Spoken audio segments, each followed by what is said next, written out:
Often, we have a larger data set than we need and really only want to analyze a subset of our data. Here we have pollution readings where columns represent days of the week and rows keep track of the time. We want to understand pollution levels by looking at data from different times and days. How can we extract subsets of a matrix for analysis? Elements of a matrix have a row index defined by the row number and a column index defined by the column number. For instance, the element in row 5, column 3, has indices 5, 3. To access this element, we include both the row index, then the column index, separated by a comma and enclosed in parentheses.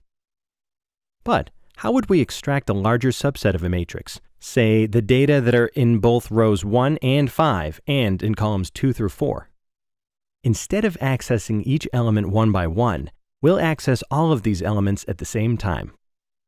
To do this, we'll first create vectors specifying the row indices and column indices we need to extract.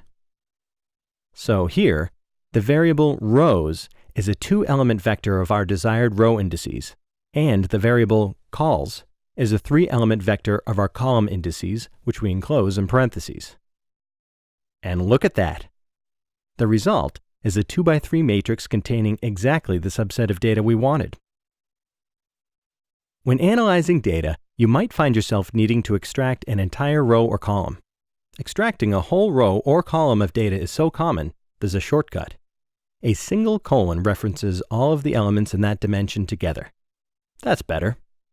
Here, the colon in the row dimension indicates that we want all of the rows, and the 1 in the column dimension references the first column. And now that we have only the data we need, we can continue our analysis.